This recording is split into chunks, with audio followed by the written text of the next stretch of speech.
Kwanza ni shukrani za dhati. Shughuli hii imeandaliwa kama mapokezi au makaribisho ya kiongozi wetu, mgombea wetu wa urais wa Chama cha Mapinduzi, Mheshimiwa Dr. Samia Suluhu Hassan. Tungeweza kuandaa sherehe za aina nyingine, lakini viongozi wetu wa dini mkaona sherehe nzuri na mpendeza Mwenyezi Mungu, na zawadi nzuri zaidi ni hii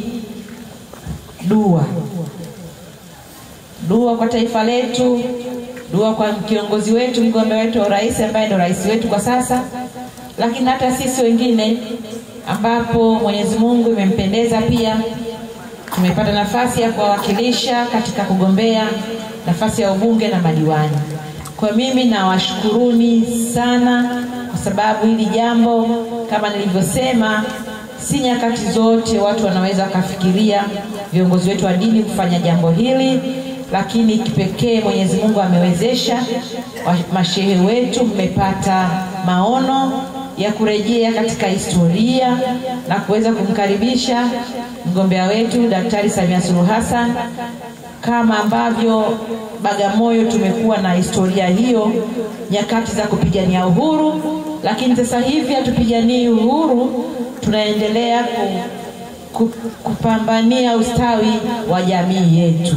Kwa hiyo nawashukuru sana kwa dua hii, ambapo tunatarajia tarehe 28 Jumapili inshallah tukampokee kiongozi wetu. La pili, mimi napenda niwashukuru kwa dhati katika mchakato uliokuwa umemalizika. Nimepata kuombewa dua na mashehe na viongozi wa dini mbalimbali. Kwa hiyo naomba niwashukuru kwa dhati, mmenionyesha ushirikiano mkubwa, lakini pia mmenionyesha na matarajio, na mimi kama mwakilishi wenu mtarajiwa. Kwa hiyo nataka niseme, kwa kuwa utaratibu unaoendelea wa kutuombea dua mara kwa mara, viongozi si malaika, viongozi tuna mapungufu ya kibinadamu, lakini kupitia dua na maombi mbalimbali Mwenyezi Mungu anatuwezesha tutimize yale yaliyokusudiwa, lakini tutimize yale ambayo yanatarajiwa na wananchi na makundi mbalimbali, lakini pia tuendelee kutambua na kumcha Mwenyezi Mungu na kwamba yeye ndio mtoaji wa hizi nafasi. Takbir, takbir. Kwa hiyo nataka tu niseme tu kwamba kuiombea amani taifa letu, kuombea uchaguzi uwe heri na salama ni jambo kubwa, na kama ambavyo tunatambua hivi karibuni kumekuwa na viashiria, maneno mengi kwenye mitandao, kuhamasisha vurugu, maandamano. Kwa hiyo naamini dua ambayo imefanyika hapa itawezesha uchaguzi kwenda kufanyika katika mazingira ya uhuru, katika mazingira ya uwazi, lakini katika mazingira ya usalama.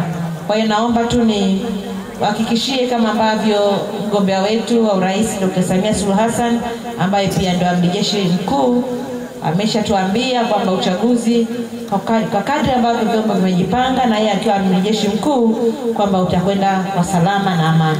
Kwa hiyo niwaombe tu tuendelee kudumisha amani katika maeneo yetu, na tuendelee, viongozi wetu wa dini muendelee kutulea, muendelee kutuasa, muendelee kutuombea kadri ambavyo kila fursa inapopatikana.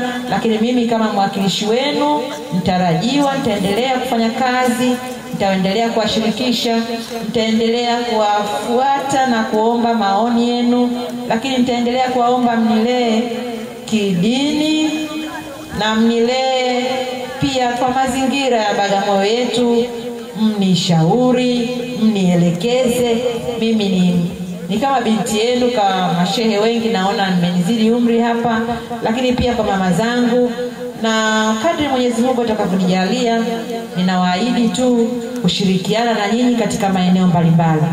Kwa kuwa tuna hadhara hii ya kidini sana, nisingependa sana kuitumia, pamoja na kwamba wengi ni wanachama cha Mapinduzi, lakini nataka tu nijielekeze kwenye dhima yenyewe ni ya dua kutuombea, pamoja na madiwani watarajiwa ambao miongoni mwao wapo hapa. Lakini kimoja tu ambacho ninapenda kuhakikishia, tunavyoendelea kuielezea ilani ambayo imezingatia makundi yote na imezingatia katiba inavyotaka uhuru wa kuabudu, niwahakikishie tu mambo mengi yaliyopo kwenye ilani ni mwendelezo wa kazi iliyofanyika katika miaka 4.5, lakini ni mwendelezo wa namna ya kuandaa mazingira ya kutatua changamoto zinazotukabili ambazo zimesalia, lakini mwendelezo wa kuijenga Bagamoyo yetu mpya. Kama ambavyo mnafahamu, tumepatiwa halmashauri ya mji. Hayo ni maelekezo ya Mheshimiwa Rais. Sasa halmashauri yetu baada ya kuwa halmashauri ya wilaya, hii ni halmashauri ya mji.